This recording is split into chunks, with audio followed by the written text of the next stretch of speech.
Hi, everybody. Welcome to Beyond the Cage. This is your host, Jim Graham. On the line, joining me, he is in the finals of the Ultimate Fighter Season 16. He is Colton Smith. Colton, thanks for joining me here on Beyond the Cage. It's my pleasure. Even though the last episode of this past season aired last Friday, when was the actual last day of taping for the show? It was about 3 months ago. Okay. Since then, have you just mostly been training for your fight in the finals?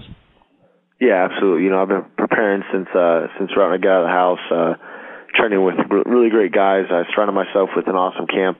First time I've ever been able to train full-time, so yeah, it's been an awesome experience. With your background in the military, would you liken this experience, the Ultimate Fighter, to boot camp? You know, Ultimate Fighter was easier than any experience I've had in the Army. I think, you know, you're in a mansion in Vegas. You have no distractions. You get the best food, the best training. It's a joke to say that that it was difficult, other than the fact that you got to fight and make weight. But other than that, you know, and not hit anybody in the house, you know. But other than that, you know, it wasn't that trying of a time that people make it out to be. To me, it was almost a vacation. So was it definitely easier than you expected? It wasn't easier than I expected. You know, it's all peace of mind. It's all how you put it. It was difficult in the sense that, you know, you got to make weight 4 times and fight 4 times in 6 weeks. That's what's difficult about it. You know, you got to live with the guys who you're going to fight. But as far as the situation I was in, that's an unbelievable situation for an athlete. You were obviously chosen to be on Roy Nelson's team, but would you have preferred to be on Shane Carwin's team? No, you know, I mean, either one would have been fine with me. I would have made do, you know, adapt and overcome to my surroundings, whatever it may be. I was happy to be on Roy's team. That's fine. You know, Carwin's team had a little more structure, and I'm probably used to that because of the military. But you know, it is what it is, and I was happy where the cards fell.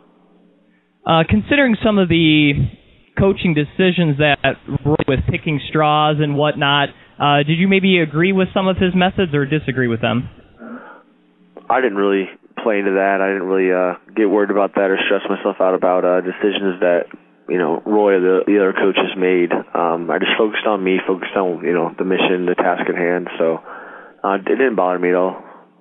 One guy that seemed to annoy a lot of people this season was your teammate Julian Lane. What is your take on him as a person and as a fighter? You know, they stretched out. So Julian, after his fight with Bristol, he kind of fell off the deep end a little bit and had a couple bad nights. But they stretched those bad nights up into the whole season. So, you know, they portrayed Julian a lot worse than he was. Did he make mistakes? Yes. Was he a hothead? Yes. You know, but the kid is very talented. He's young. We're about the same age, but we're in different parts in our lives, obviously. And he's just, you know, he's very raw, but he has extreme talent, man. And once he, you know, gets focused and on the mission, the task at hand, you know, I think he'll do very well. You have been very confident in yourself and in your abilities on the show, but is there anyone else you thought was good enough to win the show besides yourself? Oh, I mean, absolutely. You know, there was 8 other dudes on the show that you know, any given day, any given time, they could possibly be up there with me, fighting me instead. You know, like guys like Sam Alvey, for instance. You know, a dude's 19-3 Strikeforce veteran. You know, he loses to Joey Rivera, another tough guy that could possibly be up there. Joey Rivera. You know, I mean, I can name a lot of guys on the show, but you know, those 2 stick out in my mind. I know the weigh-ins are coming up here in just another day for you. So how's your weight doing right now? Oh, it's good. I'm about 6 over, so that's good. I'm used to it. Been cutting weight since I was 8th grade, so I'm not worried about it. Looking at your opponent in the finals, he is Mike Ricci. What areas does he excel at? You know, he's a very, very methodical fighter. You know, he's a very precise striker. You know, that's about where, you know, he can wrestle, he can do jiu-jitsu, you know, he's all-around good fighter, but mainly on his feet is where he thrives. So, you know, that's his strong points. Well, what's going to be your game plan to win against him? To win against Mike Ricci, you know, is pressure, honestly, pressure from every position. And, you know, that's how I secure the victory and look for the submission or the finish is just pressure.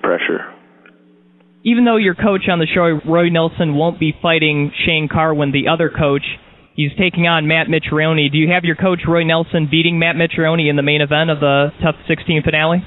Yeah, he'll beat Mitrione. I like Matt Mitrione. He's a great guy. I met him in the hotel as well. But it's definitely Roy's time. Roy will win round 2, round 3. TKO is my prediction. He is Colton Smith. He is on Twitter at Colton Smith MMA. Colton, thanks for joining me here on Beyond the Cage. Thank you so much. Have a good day. No God problem. bless. All right, you too. Once again, that was Colton Smith, finalist for the Ultimate Fighter Season 16.